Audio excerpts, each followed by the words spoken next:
ոճրագործության 110-րդ տարելիցը իշխանությունները մեղադրում են ընդդիմության ներկայացուցիչներին, նախկին նախագահներին եւ մասնավորապես ձեր հորը, որ հայոց ցեղասպանության ճանաչման հարցը սակարկման առարկա են երբևէ դարձրել։ Դա այսինքն գիտեք, բարձ փաստերով հերքում է այդ ամեն ինչը։ Միայն հորս կառավարման ժամանակաշրջանում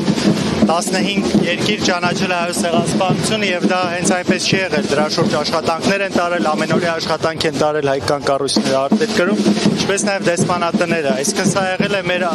արտաքին քաղաքականության, մեր արտաքին օրակարգի թիվ 1 հարցերից մեկը։ Գիտեք, նման բան կարող են շատ բան ասել եւ ասում են, ստում են, խաբում են, բայց փաստերը այլ բանի մասին են խոսում, ինչը կարծում եմ ամենակարևորն է։ Դուք ասացիք, որ Ռոբերտ Քոչարյանի կառավարման տարիներին առաջնահերթություն է եղել միջազգային ճանաչման հարցը, դրան զուգահեռ իշխանությունները մեղադրում են առավելապես Ռոբերտ Քոչարյանին, բայց նաև նրանք են նշում, որ հայոց ցեղասպանության ճանաչման հարցը իրենց օրակարգում չկա։ Չեմ հասկանում, այս աբսուրդը ինչ որ միտեղ պետք է վերջանա, թե չէ, այսինքն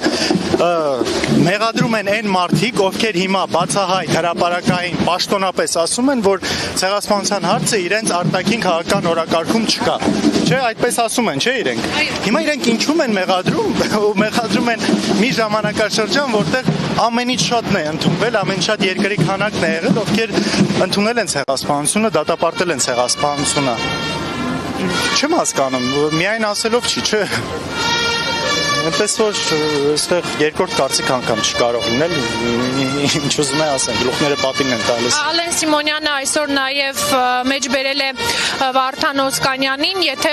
Թուրքիան բացի սահմանը եւ նորմալացնի հարաբերությունները, ես հաջորդ օրը թռչում եմ Վաշինգտոն հայկական լոբիներին համոզելու, որ չաջակցեն հայոց ցեղասպանության ճանաչման բանաձևը։ Տեսեք, մենք միշտ ցեղասպանության օրակարգը առաջ բերելով սա չեն կապել Թուրքիայի հետ հարաբերությունների հետ։ Այսինքն ասել ենք, որ անկախ ամեն ինչից հարաբերությունները պետք է նորմալիզացվեն։ Հիմա թե ինչ է մեջբերում, ինչ կոնտեքստից է դա կտրված, ինչպես է ասված։ Հասկանում եք, կա փաստ։ Մեջբերում եք ինչ-որ Վարդան Օսկանյանի ինչ-որ խոսք։ Ես է սրա դիմաց մեջբերում եմ 15 երկիրը, ովքեր ընդունել են ցեղասպանությունը, որի շուրջ այդ գործընթացը տարվել է եւ ամեն ինչ արվել է, որ դա լինի։ Հիմա Ալեն Սիմոնյանը շատ բան կարող է ասել, շատ բան կարող է կոնտեքստից կտրված լինել, հասկանում եք, այդ նույն ամեն ինչի հետ կապված, ով ասել է պետք է իրան հարցնել, թե ինչ կոնտեքստում է եղել, ինչի շուրջ է եղել, ինչի համար է դա ասվել, բայց փաստը մնում է փաստ, այն ինչ որ ասում են։ Խաղաղության են գնում, այսինքն մենք չենք ժխտում հայոց ցեղասպանությունը, չենք ուրանում, բայց նաև խաղաղության են գնում։ 110 տարի առաջ է տեղի ունեցել մեծ ոճրագործությունը։ Ինչ է փոխվել Շտամու մեջ եւ մենք որտեղ ենք հասել, ինչ է փոխվել նաև մեր մեջ։ Կարծում եմ շատ բան չի փոխվել, հատկապես եթե հաշվի առնենք 2023 թվականի Ադրբեջանի իրագործած երեթե երկրորդ կարելի անվանել ցեղասպանությունը, էթնիկ զտումները, որն իրանք իրականացրեցին հայ ժողովրդի մի մասի հանդեպ, արցախցիների հանդեպ, ինչի մասն է խոսում։ Ես չեմ կարծում, որ նրանց մոտ այս 110 տարվա ընթացքում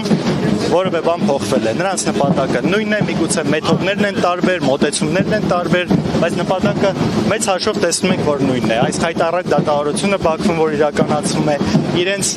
չվերջացող պահանջները անդադար զիջումներ գործելու Հայաստանից։ Ես այն համոզմունքին եմ, որ այդ երկու երկրներին ի վերջո պետք է այս տարածքը առանց հայերի։ Նրանց վերջնական նպատակը դա է եւ սրան մենք պետք է սթափ նայենք եւ հասկանանք, թե մեր անելիքը որն է որպես պետություն, որպես հայ ժողովուրդ, ինչպես կարող ենք սրան դիմադրել, ինչպես կարող ենք հակազդել իրենց այդ նպատակներին։